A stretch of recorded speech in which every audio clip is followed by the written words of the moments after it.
Calon Presiden Anies Rashid Baswedan menyerap sejumlah aspirasi yang disampaikan anggota forum dosen dari berbagai kampus untuk menjadi bahan kajian bersama demi masa depan Indonesia dalam pertemuan silaturahmi forum dosen. Republik ini didirikan oleh para pemikir cendekiawan. Mereka menuangkan gagasan untuk keberlangsungan bangsa ini. Indonesia dibangun atas dasar gerakan, bukan atas dasar program, ujar Pak Anies di sela silaturahmi bersama forum dosen di Empang milik Amran Sulaiman, Makassar, Sulawesi Selatan pada hari Sabtu kemarin.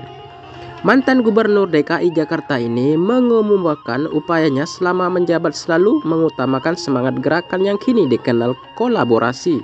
Sebab itu harus dikembalikan kepada rakyat. Bila dikerjakan dengan kolaborasi di lapangan, kata dia, maka visi serta ideologi akan bermuara pada ekonomi kerakyatan dan keadilan sosial. Tujuan akhir kepentingan rakyat Indonesia, kepentingan orang banyak, maka gagasan-gagasan harus dirumuskan. Kami menawarkan rekam jejak, bukti konkret dan bukan visi misi, karena visi misi itu hanya karangan. Yang kita buktikan bukan karangan, papar Pak Anies.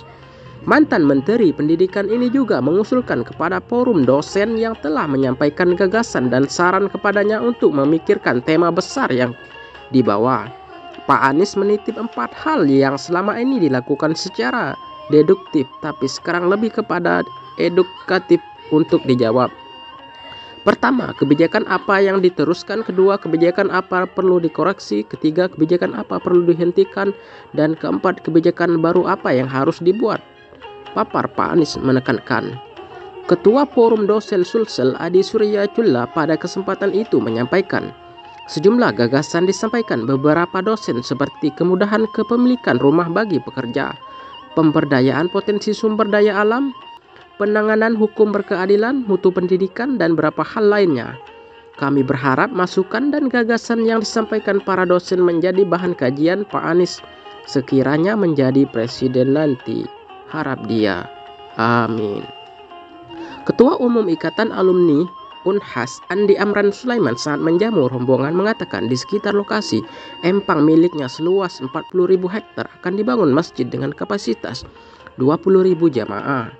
Mantan Menteri Pertanian era pertama Presiden Joko Widodo ini juga berharap agar pemimpin masa depan Indonesia harus mempertahankan sumber daya alam terutama dalam hal pertambangan agar tidak digarap orang lain dari luar. Ada lokasi di salah satu kabupaten nilai nikelnya itu sampai 500.000 triliun. Ini bahkan bisa melunasi utang Indonesia.